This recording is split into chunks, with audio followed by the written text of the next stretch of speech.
Pasok po.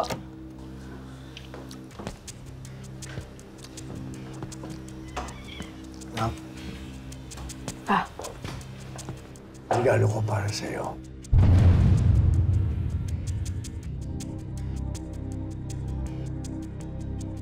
parang napakamahal naman yun. Hindi. Man. Susot ko, ha?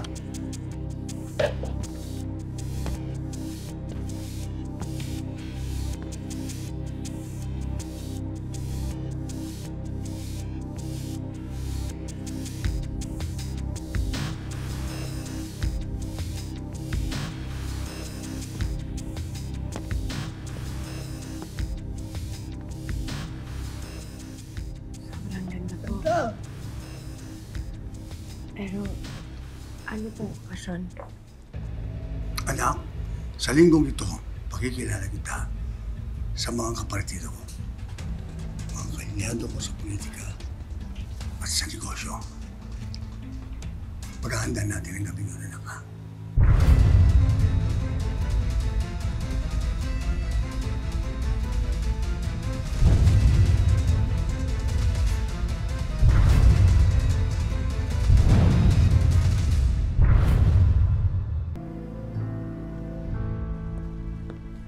Shauna, nahanda mo na ba yung pinapaprepare ko sa'yo? Yes, ma'am. Nandito na po lahat. Ayan, Ano po ito. kayo? Vanessa, bagay ito sa'yo. Yan. Mamaya na ang Thanksgiving party ng papa mo.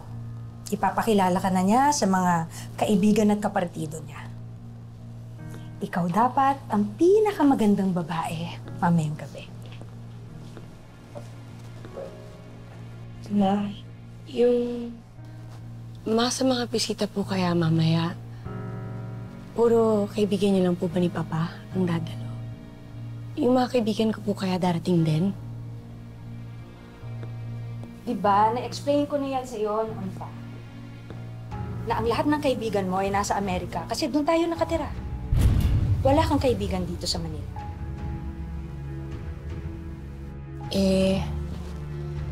Yung mga nasa Amerika po kaya, pwede ko ba silang kahit makausap man lang po kahit sa chat, video call? Gusto ko po sana silang makilala eh. Ilang beses ko ba kailangan ipaliwanag sa'yo ang bilin ng doktor? Na ang mga kakilala mo noon ay hindi makakatulong sa pag-recover mo sa amnesia. Makakagulo lang sila. Isa pa, hindi tayo dapat nagtitiwala sa mga tao. Kahit pa sa kaibigan. Ayoko nang maulit ang nangyari sa atin na disgrasya noon. Nag-iingat lang tayo. Sorry po, Mama. Tulungan mo na siya, Shauna, naman sukat. Halika na lang.